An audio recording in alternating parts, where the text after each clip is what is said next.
There's something about the Lamborghini Aventador. It's beautiful, shouty, and like Orson Welles, just has a touch of evil.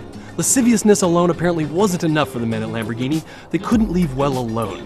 Accordingly, they took the big body supercar back to the drawing board, and they made it even more mental, adding, amongst many other things, 50 more horsepower and a big rear wing. And then they christened it the Superveloce, which roughly translated means super fast. Now, just how fast is the Aventador SV? Well, it came to the Circuit de Catalunya outside of Barcelona, Spain, to find out. If you're thinking the SV is simply an Aventador with a big wing and a slight horsepower bump created simply to reinvigorate sales, you couldn't be further from the truth. There are a few systems the Lambo men didn't rejigger in making the Superveloce super fast. Let's start with the heart of the thing, the 6-liter V12. It now has a taller and broader rev range, now redlining at 8,500 RPM, thanks to optimized variable valve timing and variable intake systems. The ISR 7-speed transmission bolted to that vicious V12 has been reworked as well, now shifting gears in only 50 milliseconds. And routing that T-Rex stifling power to all 4 wheels is the Haldex 4 all-wheel drive system, which can send up to 90% of the torque to the rear wheels. In fact, it offers so much traction, it could make a tank blush with envy.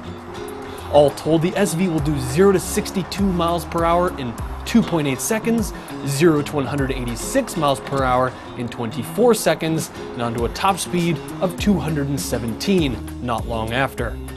Those numbers impress for sure, but it's the combination of all those that truly astounds.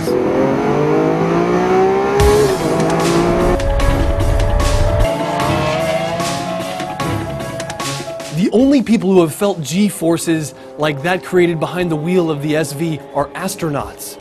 At full tilt in the corners, the SV will make your back ache, literally.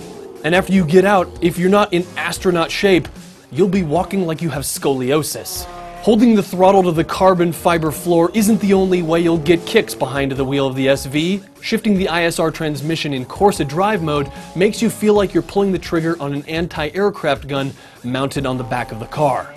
Lamborghini has also fitted the SV with its dynamic steering system, which features variable steering ratio based upon vehicle speed. That means even on the twisty Nürburgring, or out here on the Circuit de Catalunya, the driver doesn't have to wrangle the steering as hard to get the same quick result.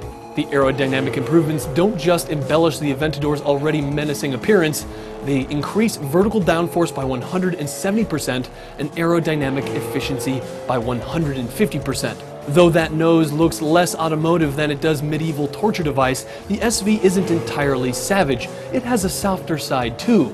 The magneto-rhetorical dampers on its pushrod suspension are surprisingly supple and sometimes pillowy, even when kissing the curbs on the circuit. For as wonderful as this car is, there is a downside. Its rarity. Lamborghini will only make 600, and only 200 of those will be coming stateside. So that means few people will ever see one in person, and fewer still will ever get to experience it. But if you have the $485,900 kicking around, you could be one of the lucky few.